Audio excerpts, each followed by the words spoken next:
Guess it helps to have the headset on, right?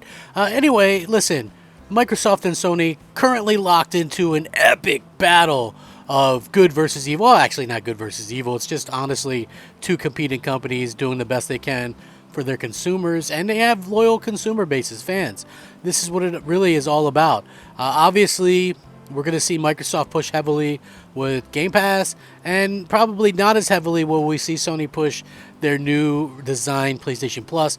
The reason why they wouldn't really push that as much is because clearly not having, day and date games on there, you don't want to kind of poke the bear, so to speak. So I don't think that they're really keen to get people to start really kind of comparing it. I think once Microsoft starts releasing the Fables, the Indiana Jones, the Starfields, the Perfect Darks, once they start releasing all these games, month after month, year after year into Game Pass day one, I think we might start to see people on the PlayStation side maybe start to question Sony and their motives a little bit.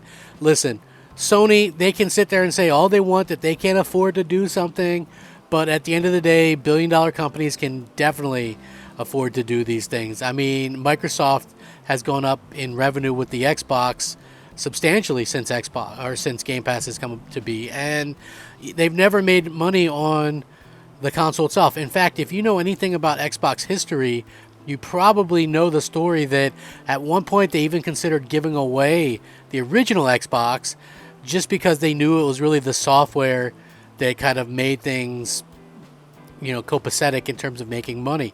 So that's going to be something that is always going to come to mind when it comes to these things. Now, this announcement, when you see these kind of things, you just realize what a game changer this is. And I get the fear that a lot of people have when it comes to, Game Pass, because at the end of the day, it's changing the industry. It's completely turning things upside down, and some people are afraid of that, and I was afraid of that at one point, right? Obviously, things have changed, and I enjoy it, and, if you've got kids, you're saving money, and they're enjoying it, and it's much better than back in the day where my parents would rent us a game at Blockbuster every weekend, me and my brother, and, that costs more per month to do that than it does for Game Pass, and we could have had literally access to hundreds of games. Such a different situation, but I want to get into this great stuff here. I'm sure you guys are going to be hanging on the edge of your seat as always, so thanks for joining me. It's going to be a good show. There's no doubt about it that Game Pass is a little bit of a thing that is a little bit controversial, and it probably shouldn't be. But there's one interesting aspect, and this article came up with an interview with a developer who loves Game Pass and really is kind of telling it how it is.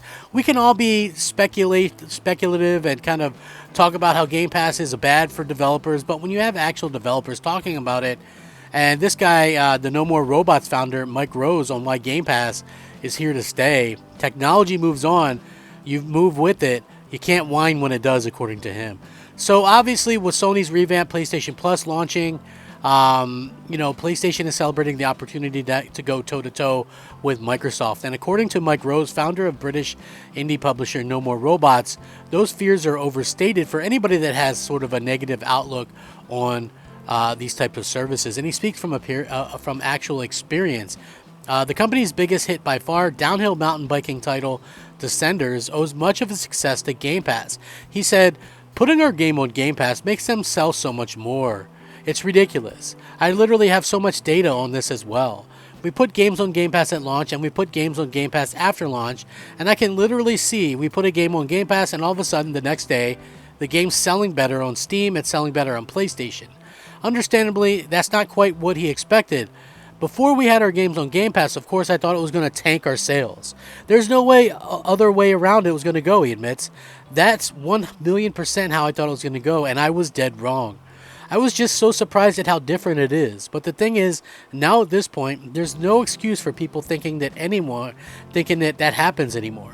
There's so much data out there to show that being on Game Pass now makes your game sell better everywhere.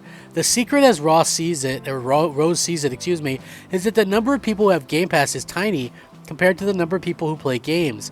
That means that devs and publishers can use it as word-of-mouth marketing tool. which is especially powerful for multiplayer titles like Descenders. One person needs to have it on Game Pass in a group of friends, at school or something like that. This kid's got it, and he's going to be like, guys, we should play Descenders. It's 8-player. We could be all playing together. And they're all saying, all right, let's play the game. And we just sold it to 7 other people. It's not just indie devs that are getting help either. Take Square Enix's much maligned Avengers game. The publisher itself has admitted that the AAA title sold below expectations when it launched in 2020. And a year later it was bundled into Game Pass as an attempt to recoup cost and help the game find an audience. And Rose says, I don't know what the deal was, but I imagine it was better than no deal. Of course, not all streaming services are created equal. Rose sees Microsoft as one of the companies doing it properly, thanks to pushing a mix of AAA hits and smaller games that might have struggled otherwise. They're literally making these tiny devs rich with Game Pass, he says. He says that Sony has the right idea too, and that if nothing else, he welcomes the competition. He says Microsoft, they're going to have to up their game. They're going to have to start spending more money. They're going to have to start getting bigger blockbusters for it and stuff like that, because now they've got PlayStation on their tail. He also says PlayStation will have to make theirs better as well. He says the inevitable standpoint here is the same place the TV and film industry has found itself. With the glut of competing streaming services, there's how many subscription services now? Honestly, if you think about it, people, there's a ton of them. I have a ton of them. I have probably 5 or 6 different streaming services. But the secret to survival may be in offering less, not more. A lesson Netflix is in the midst of learning right now as it pares back its production plans. I don't think every gamer ever is going to be on Game Pass. Or every game either, because they're curating things, each of these platforms, and I think the platforms where every game in the world is potentially on it are the ones that won't do as well, because secretly people want curation a little bit. Rose isn't naive about the risks as the industry moves forward. Subscription modes, of course, and the models that they're presenting, he's the first to admit that things could get messed up in the future, and it's right to continue to be wary. Despite that, he rejects concerns that subscription and streaming are harming the industry because, like it or not, they are the industry. He says you're angry at the industry moving on in a way that is clearly going to, because every other industry in the whole world is moving that way. That's the thing that gets me the most in all this. People making out like it is just harming the industry when really it's just dinosaurs not realizing that things are moving on. And if you don't get on the train, you can't complain when it passes you by. Technology moves, you've got to move with it, and you can't whine when it does. So it's an interesting article for sure, and I'm also pretty positive that, people are going to think about this in a lot of different ways. Obviously, people are going to look at the way that he's talking and think that it's just like one thing or the other. But I personally feel like what he's saying holds some weight. Now, going into streaming only, I think I have a huge issue with that.